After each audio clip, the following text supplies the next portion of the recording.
Hello students, welcome to online classes. तो student, आज हम अपनी नई यूनिट शुरू करने जा रहे हैं विच इज़ करंट इलेक्ट्रिसिटी। ठीक है, तो this is our unit number 2।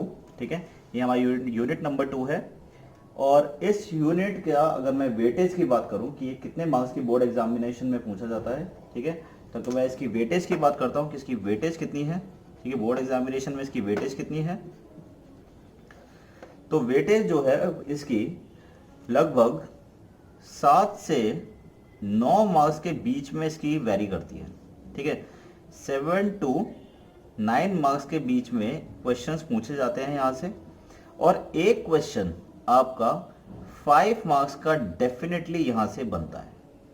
ठीक है, तो वन क्वेश्चन जो है वो आपका 5 मार्क्स का यहाँ पर आता है। ठीक है, बहुत अच्छी यूनिट है, बहुत सिंपल यूनिट है। जैसे अगर मैं आपको बोलूं कि हमारी 12th क्लास के अंदर टोटल मिला के जो फर्स्ट 5 यूनिट्स हैं, which I include first 4 and 6 unit, तो इन यूनिट को अगर मैं 5 यूनिट की अगर मैं बात करता हूँ जिसका वेटेज जो है वो ऑलमोस्ट 70 to 80% बन जाता है। इन यूनिट के अंदर सबसे ईजिएस्ट अगर कोई यूनिट है तो वो है करंट इलेक्ट्रिसिटी। ठीक है, लेकिन स्टूडेंट वही कहते हैं कि जब इजी हो जाता है तो बच्चे उसको थोड़ा सा ध्यान से नहीं देखते हैं और उसको आसानी से ले जाते हैं। तो कई बार क्या होता है कि थोड़ा सा कॉम्प्लेक्स क्वेश्चन आने पर वो भूल जाता है और सिर्फ क्वेश्चन सॉल्व नहीं होता है। तो आप इस चीज़ का ध्यान रखेंगे कि अगर आप कोई क्वेश्चन कोई टॉपिक पढ़ रहे हैं तो मेक श्योर कि उसको बिल्कुल कंप्लीटली अच्छी तरीके से पढ़िए। बिल्कुल डिटेल में पढ़ाएंगे, एक एक चीज़ आपको बॉटम से बताएंगे कि कहाँ से करंट फ्लो कर रहा है, किस तरीके से कंडक्टर के अंदर फ्लो करता है, चार्जेस का रैंडम मोशन किस तरीके से है, each and every aspect of conductor as well as electric current. ठीक है स्टूडेंट, इस पर्टिकुलर यूनिट के अंदर यूनिट नंबर 2 के अंदर 2 चैप्टर है आपके, जिसमें से फर्स्ट चैप्टर मैंने अभी आपके सामने लिखा हुआ है इलेक्ट्रिक करंट एंड रेजिस्टेंस। ठीक है, so electric current and resistance is your chapter number 1। और जो दूसरा चैप्टर है वो है आपका electric measurement. Okay student, first chapter जो है वो बेसिकली थ्योरेटिकल कॉन्सेप्ट्स हैं। ठीक है, theoretical concepts of electric current है, जिसमें से आपको पढ़ने के लिए मिलेगा flow of current in the conductor, conductor के अंदर किस तरीके से करंट का फ्लो है। दूसरा आपको पढ़ने के लिए मिलेगा ईएमएफ, कि ईएमएफ क्या होता है, इलेक्ट्रोमोटिव फोर्स, इसका क्या रोल है। ड्रिफ्ट वेलोसिटी क्या होती है, यानी कि अगर कोई इलेक्ट्रॉन किसी कंडक्टर के अंदर मूव कर रहा है तो उसके अंदर एक ड्रिफ्ट वेलोसिटी होती है। व्हाट इज ड्रिफ्ट वेलोसिटी, उसके ऊपर डेरिवेशन है। ओम्स लॉ ये आप पहले भी पढ़ चुके हैं, लेकिन इसका डेरिवेशन आपके सिलेबस में इंक्लूडेड है। इससे पहले आपने इसका डेरिवेशन नहीं किया है, so we are going to prove its derivation also. ठीक है, तो इसका डेरिवेशन भी करने जा रहे हैं, इसका ग्राफ भी करेंगे, तो ये एक इंपॉर्टेंट टॉपिक बन जाता है। रेजिस्टेंस ये आप पहले ही पढ़ चुके हैं, रेजिस्टेंस क्या होता है, फैक्टर्स अफेक्टिंग द रेजिस्टेंस, वो हम पढ़ेंगे यहाँ पर। इसके अलावा एक नई चीज जो आपको पढ़ने के लिए मिलेगी, कलर कोडिंग ऑफ रेजिस्टेंस। ये आप कैसे बताएंगे कि रेजिस्टेंस का कलर कोडिंग है। ठीक है, कोई रेजिस्टेंस है उसकी कितनी वैल्यू है वो आप किस तरीके से बताएंगे, तो वो भी आपको यहाँ पर मिल जाएगा। इसके अलावा जो 7th पॉइंट आता है that is your internal resistance. ठीक है, तो this is your internal resistance. तो ये 7 टॉपिक जो है वो हमारे चैप्टर 1 के अंदर इंक्लूडेड हैं। ठीक है, तो आज जो हम करने जा रहे हैं उसमें हम point number 1 and point number 2 which is flow of current in the conductor and EMF, ये 2 टॉपिक आज हम इसको स्टडी करेंगे। ठीक है, तो इसको फटाफट से शुरू करते हैं। तो स्टूडेंट, फर्स्ट टॉपिक है हमारा that is flow of current. तो लेट से अगर हम ऐसा अज्यूम करते हैं कि हमने यहाँ पर एक ए बी कंडक्टर ड्रॉ किया है और इसको हमने कनेक्ट कर दिया है एक पोटेंशियल V से। ठीक है, तो हमने क्या करा, इसे एक सेल से कनेक्ट कर दिया है जिसके पास पोटेंशियल है कितना, V।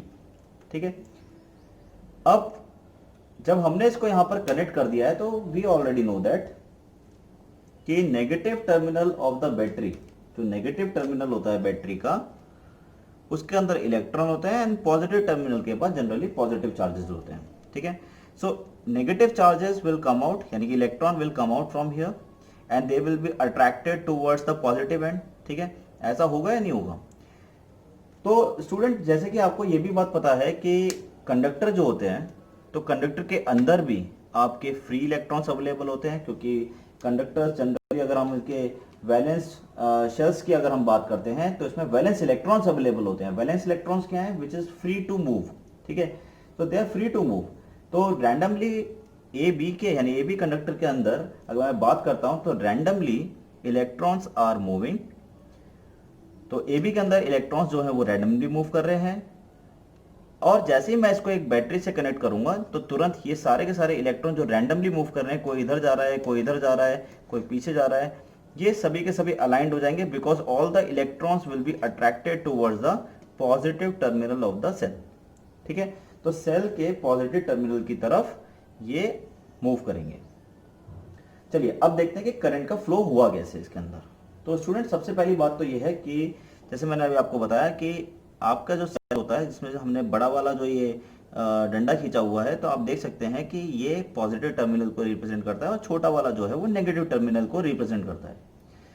अब इसमें अगर मैं नेगेटिव टर्मिनल की बात करता हूं तो नेगेटिव टर्मिनल की खासियत यह है कि इसमें नेगेटिव चार्जेस अवेलेबल है। नेगेटिव चार्जेस मींस इलेक्ट्रॉन, इसके अंदर पॉजिटिव चार्जेस अवेलेबल हैं, तो वो प्रोटॉन्स भी हो सकते हैं, वो अदर टाइप के पॉजिटिव चार्ज भी हो सकते हैं।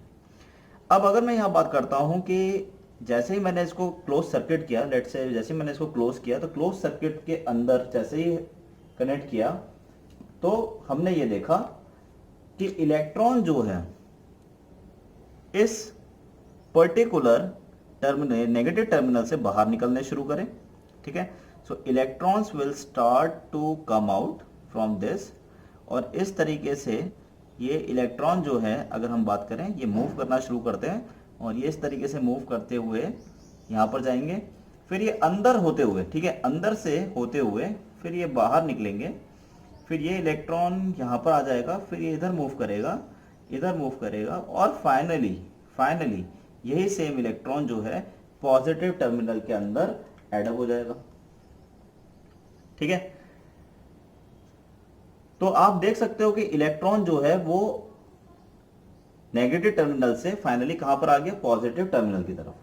तो देखिए ये अपने आप तो आ नहीं सकता है, बिना वर्क डन के कुछ नहीं होता है। ठीक है, तो सीधी सी बात ये है कि अगर मैं बात करता हूं कि लेट से जब मैंने इसे पॉजिटिव ए बी कंडक्टर को जब पॉजिटिव टर्मिनल से इसे कनेक्ट किया था, so we already know that electric field always flows from positive to negative terminal. ठीक है, यानी high potential to low potential की तरफ इलेक्ट्रिक फील्ड फ्लो करता है, तो इलेक्ट्रिक फील्ड की डायरेक्शन ऐसी बनेगी। ठीक है, ये ए पॉजिटिव क्यों है, क्योंकि ये पॉजिटिव से कनेक्टेड है, बी नेगेटिव क्यों है, क्योंकि ये नेगेटिव से कनेक्टेड है, so electric field will flow from A to B. ठीक है, अब now the question is that कि ये इलेक्ट्रॉन अपने आप तो बाहर नहीं आएगा, कुछ वर्क डन किया होगा। वर्क डन कब होता है, वर्क डन तभी, वर्क का फॉर्मूला क्या होता है, work is equal to F into S. अब एफ यानी फोर्स तो लगा होगा ना, कुछ बिना फोर्स के तो निकलेगा नहीं। तो अगर मैं ये कहता हूं वो फोर्स की वैल्यू कितनी होगी, तो let's find out the value of force. तो अगर मैं फोर्स की वैल्यू निकालना चाहूं कि यहाँ पे फोर्स की वैल्यू कितनी होगी, तो एफ इज इक्वल टू, हमने एक फॉर्मूला लिखा था क्यू इंटू ई। ठीक है, अब अगर मैं यहाँ पर इसे वेक्टर फॉर्म में लिखना चाहूँ, if I want to write it in the form of vector, तो वेक्टर फॉर्म में F vector is equal to, electron के ऊपर लग रहा है तो इलेक्ट्रॉन माइनस ई आ जाएगा, क्योंकि वेक्टर फॉर्म लिख रहे हैं तो चार्ज का साइन यहाँ पर आप देख रहे हो कि हमने माइनस ई लिख दिया है। ठीक है, डायरेक्शन ऑपोजिट आएगी। ओके, सो दैट मीन्स हम ये कह सकते हैं कि जो फोर्स होगा वो जस्ट इलेक्ट्रिक फील्ड के ऑपोजिट डायरेक्शन में एक्ट करेगा। So force will act in opposite direction. ठीक है, और यही फोर्स अल्टीमेटली इस इलेक्ट्रॉन को नेगेटिव टर्मिनल से बाहर निकाल के लेके जाता है, और जब तक इस टर्मिनल पॉजिटिव टर्मिनल के अंदर इसको वापस एंटर नहीं करा देता है तब तक ये फोर्स एक्ट करती रहती है। This force F is equals to minus E into capital E is also known as electromotive force. इसको हम इलेक्ट्रोमोटिव फोर्स भी कहते हैं, वो मैं आपको आगे बताऊंगा कि इलेक्ट्रोमोटिव फोर्स क्या होती है, EMF हम कहते किसे हैं। ठीक है, इसके बारे में हम डिटेल में बाद में बात करेंगे। ठीक है, तो अभी तो हम बस ये देखते हैं कि इलेक्ट्रॉन कैसे बाहर निकला। ठीक है, इसके ऊपर फोर्स लगाइए, जैसे हमने बैटरी से कनेक्ट किया तो ये फोर्स लगने से वर्क डन हुआ, वर्क डन की वजह से इलेक्ट्रॉन बाहर आया और अल्टीमेटली पॉजिटिव टर्मिनल में चला गया। ठीक है, तो यहां पर अब बहुत ध्यान से सुनिएगा, इलेक्ट्रॉन के फ्लो की वजह से जो करंट फ्लो कर रहा है that is known as electronic current. ठीक है, तो अगर मैं ये कहता हूं कि व्हाट इज इलेक्ट्रॉनिक करंट, अगर हम बात करते हैं कि इलेक्ट्रॉनिक करंट क्या है, ठीक है, तो इलेक्ट्रॉनिक करंट बेसिकली क्या है?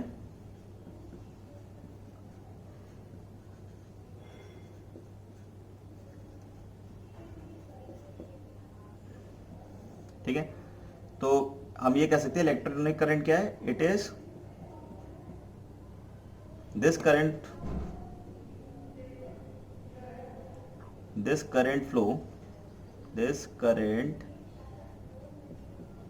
flow is due to the movement of electron। और दूसरी बात यह है कि it always moves in anti clockwise direction, ठीक है, and flows from negative terminal to positive terminal of the battery, ठीक है, और यू कैन राइट सेल, ठीक है, सेल लिख देंगे ऑफ द सेल, ठीक है। तो इस चीज का ध्यान रखेंगे कि इलेक्ट्रॉनिक करंट क्या होता है। तो इलेक्ट्रॉनिक करंट, तो ये चार्ज इलेक्ट्रॉन की वजह से जो मूवमेंट की वजह से जो करंट फ्लो करेगा that is known as electronic current. और जनरली हम जो इलेक्ट्रॉनिक डिवाइसेज होती है वहां पर हम इलेक्ट्रॉनिक करंट को कंसिडर करते हैं और इसकी वैल्यू बहुत कम होती है। मैं एक चीज और बता दूं, इलेक्ट्रॉनिक करंट बहुत कम होता है, इसलिए हम जनरली इसको सजेस्ट नहीं करते हैं when we study current electricity, ठीक है। देखो दो चीजें होती हैं स्टूडेंट, एक होती है हमारी ब्रांच इलेक्ट्रिकल, ठीक है, एक होती है इलेक्ट्रॉनिक, दो ब्रांचेस हैं।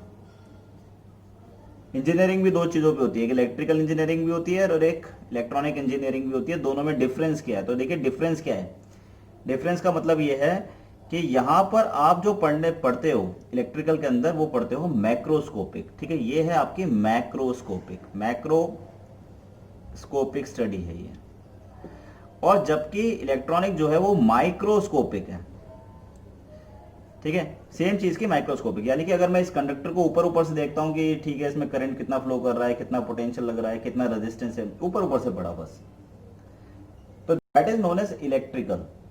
और इलेक्ट्रॉनिक का मतलब क्या है? जब मैं इलेक्ट्रॉन तक पहुंच जाता हूं, मैं यानी सब एटॉमिक पार्टिकल्स यानी प्रोटॉन, इलेक्ट्रॉन, इनके बारे में बात करता हूं, ये मूव कैसे कर रहे हैं, इनकी स्टडी कर रहा हूं, इनके ऊपर फोर्स कितना लग रहा है, इनका रैंडम मोशन कैसे है, तो that is known as electronic, basically electronic branch, हम उसे इलेक्ट्रॉनिक स्टडी कहते हैं, and that is known as microscopic study, ठीक है।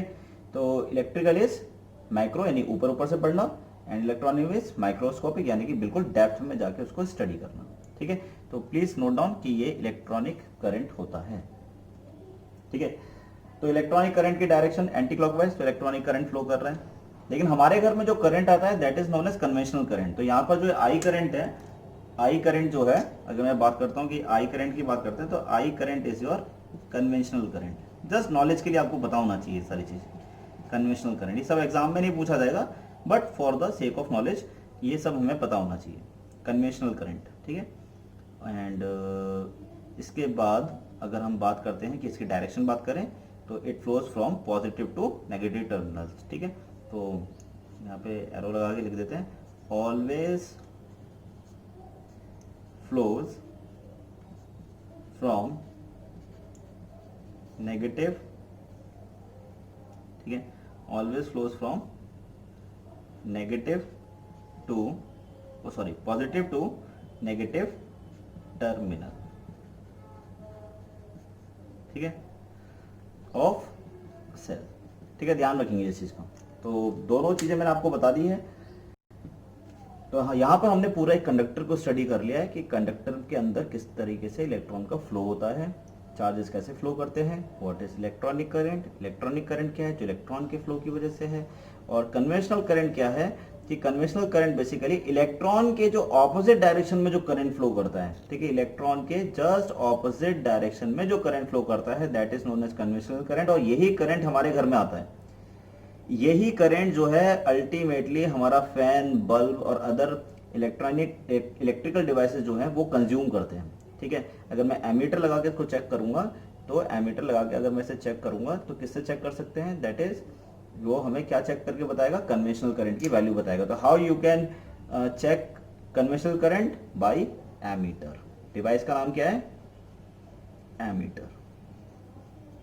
ठीक है, तो ammeter is the device which is used to measure the flow of current in the circuit. ठीक है, एक चीज और नोट कर लीजिए सभी लोग, that current always flows in the close circuit.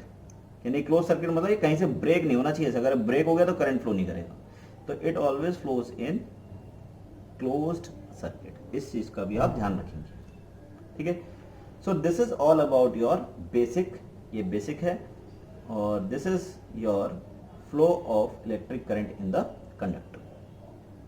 ठीक है, तो आप इस सभी को आप नोट डाउन कर लो। एक जनरल स्टडी है, सिर्फ एग्जाम में यहाँ से कुछ नहीं आने वाला है, मैं आपको सीधा सीधा बता दूं, बस आपको पता होना चाहिए कि इलेक्ट्रिक फील्ड की डायरेक्शन कैसे लग रही है, फोर्स की डायरेक्शन उसके ऑपोजिट क्यों लग रही है, ये सारे रीजनिंग के पार्ट्स हैं, ये आपको पता होने चाहिए।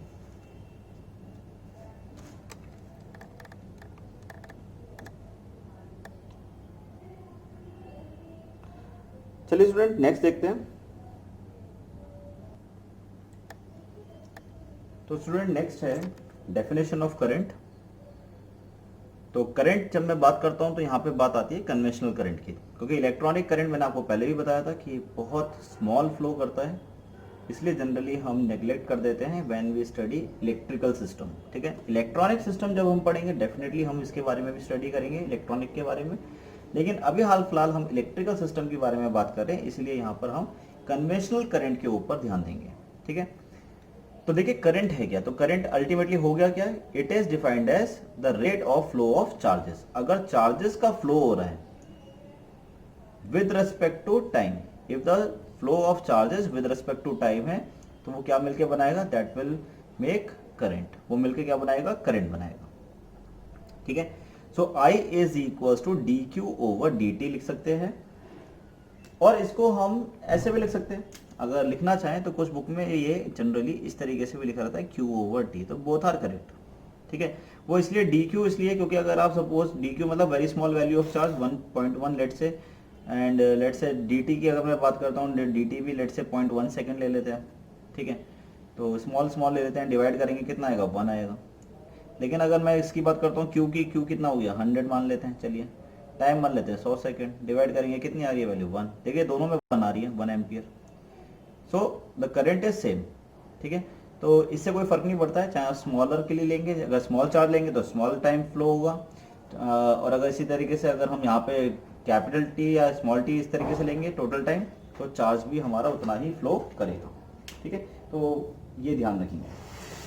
इसके अलावा स्टूडेंट ऐसा unit is ampere, and it is represented by capital A, and it is a scalar quantity. ठीक है, तो ये करंट जो है स्केलर क्वांटिटी है। Now the question is that कि when it is flowing from positive to negative direction in a particular direction, then why it is scalar.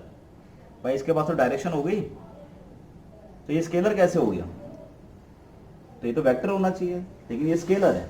तो देखिए उसकी वजह क्या है कि स्केलर क्वांटिटी कोई भी चीज अगर है तो आपको हर जगह प्रूव होना पड़ेगा। कैसे, अगर मैं आपसे ये कहता हूं कि सपोज एक वायर है, ठीक है, और यहाँ पर आके और यहाँ पर अगर मैं बात करता हूँ कि लेट से कि करंट जो है वो फ्लो कर रहा है मेरा, लेट से यहाँ पर I करंट आता है और यहाँ पर I1 और यहाँ पर I2 में डिवाइड हो जाता है। ठीक है, तो अगर मैं आपसे ये कहता हूँ कि मुझे इस पॉइंट पे बता दीजिए कि इस पॉइंट पे डायरेक्शन क्या होगी, क्या आप इस पॉइंट पे डायरेक्शन बता सकते हैं कि इस P पॉइंट पर डायरेक्शन क्या होगी करंट की, तो आप नहीं बता सकते। क्यों, क्योंकि P पॉइंट पर ऐसा लग रहा है कि ये लेफ्ट टू राइट जा रहा है, या P पॉइंट पे ऐसा लग रहा है कि नॉर्थ साइड डायरेक्शन में जा रहा है, या P पॉइंट पे ऐसा भी हो सकता है कि ये साउथ डायरेक्शन में जा रहा हो। तो P पॉइंट की क्योंकि डायरेक्शन नोन नहीं है, तो अगर एक भी जगह ये वैलिड नहीं हो रहा है तो that means it is scalar quantity. ठीक है, जबकि मैं इस पूरे वायर में यहाँ से लेके यहाँ तक की बात करूंगा तो लेफ्ट टू राइट जा रहा है, मैं यहाँ से यहाँ तक की बात करूंगा तो अपवर्ड साइड में जा रहा है, नीचे बात करूंगा तो डाउनवर्ड साइड में जा रहा है। लेकिन P पॉइंट पे आप नहीं बता सकते कि व्हाट इज इट्स डायरेक्शन, और अगर आप इसकी डायरेक्शन नहीं बता सकते करंट की तो that means it is a scalar quantity. ठीक है, तो अगर एक भी जगह ये फेल हो गया तो ये स्केलर हो जाएगा। ठीक है, तो इस चीज का आप ध्यान रखिए, तो प्लीज नोट डाउन।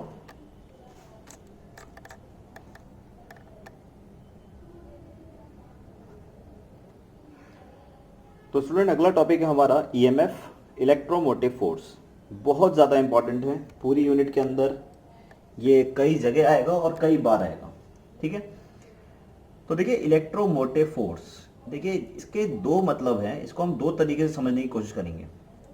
पहला मैकेनिकल सिस्टम से, ठीक है, और दूसरा इलेक्ट्रिकल सिस्टम से। तो सबसे पहले मैं मैकेनिकल सिस्टम से समझाता हूं कि मैकेनिकल सिस्टम में इलेक्ट्रोमोटिव फोर्स का क्या रोल है। देखिए क्योंकि ये फोर्स, पीछे फोर्स लिखा हुआ है, तो इसका मतलब इलेक्ट्रो ईएमएफ कुछ और नहीं है, इट्स अ फोर्स, ठीक है, इट्स अ ड्राइविंग फोर्स। अब जब मैं बात करता हूं ड्राइविंग फोर्स की, तो वो है क्या चीज, सबसे पहले उसको देखते हैं। तो सबसे पहले अगर मैं इसको डिवाइड करता हूं तो हम इसको दो सेक्शन में डिवाइड कर सकते हैं, and one of the section is your, ठीक है। तो पहला जो सेक्शन है वो आपका मैकेनिकल सिस्टम के हिसाब से कि मैकेनिकली इसका क्या मतलब है, और जो दूसरा सिस्टम आता है हमारा वो है हमारा इलेक्ट्रिकल सिस्टम, इलेक्ट्रिकल सिस्टम, ठीक है। तो ये मैकेनिकल सिस्टम हो गया and this is your electrical system, ठीक है। दोनों समझेंगे कि ईएमएफ का क्या मतलब है।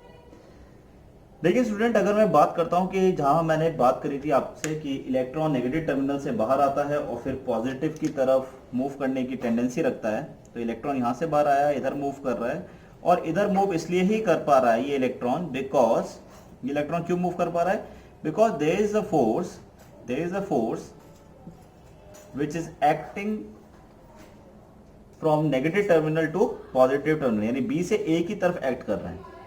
तो यही जो फोर्स है, this F force is nothing else is your electromotive force, क्योंकि यही इलेक्ट्रोमोटिव फोर्स जो है यानी कि इस इलेक्ट्रॉन को ड्राइव कर रहे हैं।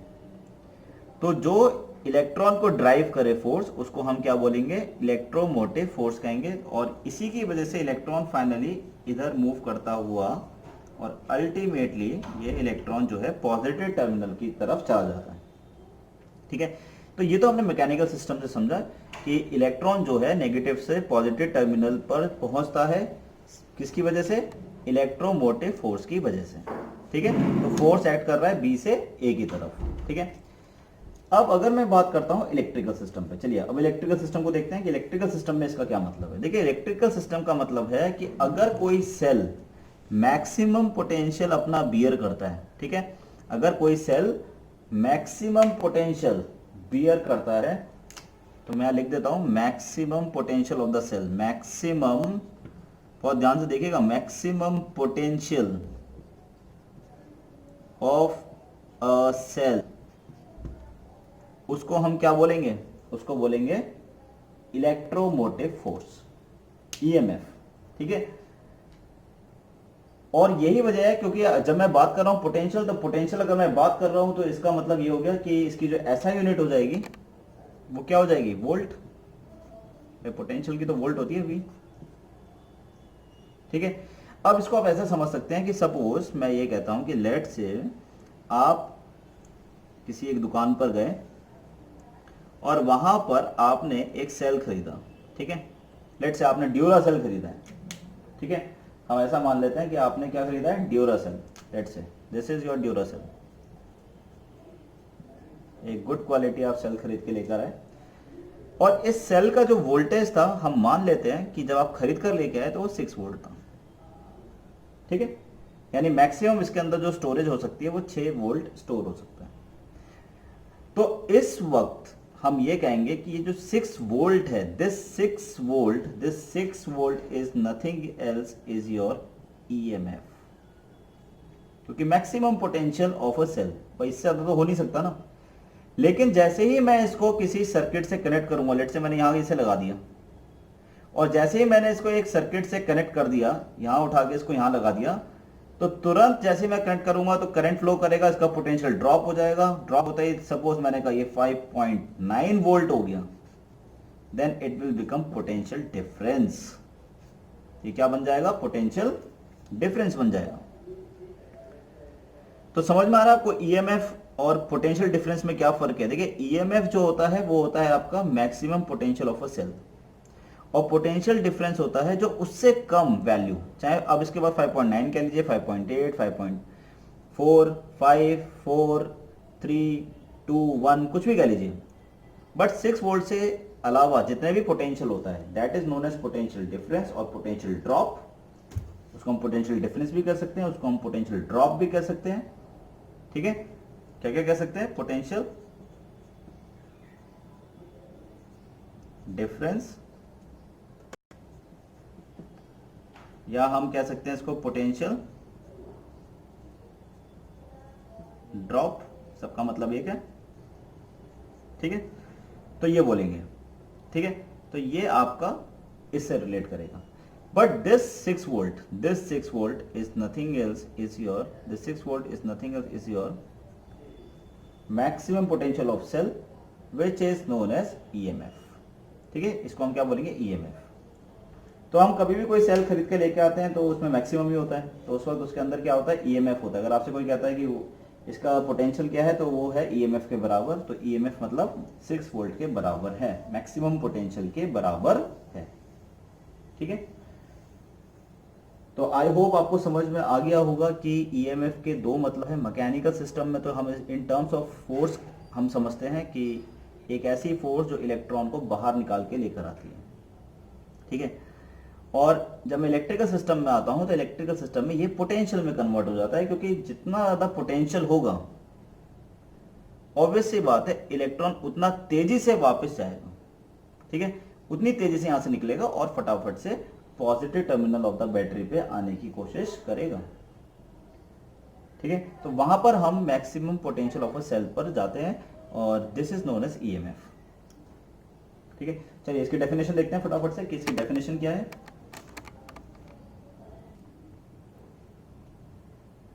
तो स्टूडेंट इसकी definition, it is defined as the maximum potential difference between the two electrodes of the cell when no current is drawn from the cell or cell is in open circuit।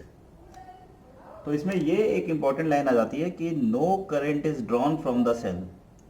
no current यानी कि आपने जब इसको connect करा ही नहीं है, ठीक है, और जब कनेक्ट करा ही नहीं है तो करंट कैसे ड्रॉ होगा? करंट ड्रॉ नहीं होगा। तो वही सेम बात है, तो यहाँ पर बिल्कुल सेम जो मैंने आपको बताया था वही सेम चीज लिखी हुई है। No current is drawn from the cell और cell is in open circuit, या फिर आप सेल को ओपन सर्किट में रख लीजिए, क्योंकि ओपन सर्किट के अंदर भी करंट फ्लो नहीं करता है। तो ये दोनों एक दूसरे वाली चीज ही है, इसमें कोई सी एक चीज आप लिख सकते हैं। ठीक है, it is represented by small E से हम रिप्रेजेंट करते हैं, ऐसा यूनिट इज वोल्ट। ठीक है, तो क्या क्या इंपॉर्टेंट है इसके डेफिनेशन में? Number 1 is it is the maximum potential. ठीक है, ये क्या है? मैक्सिमम पोटेंशियल डिफरेंस है किसके बीच में? बिटवीन द टू इलेक्ट्रोड्स, यानी पॉजिटिव नेगेटिव के बीच का डिफरेंस। ठीक है, और दूसरी चीज क्या है? When no current is drawn from the cell, या फिर आप ये कह लीजिए cell is in open circuit, बात एक ही है। ठीक है, so this is your definition, so please note down.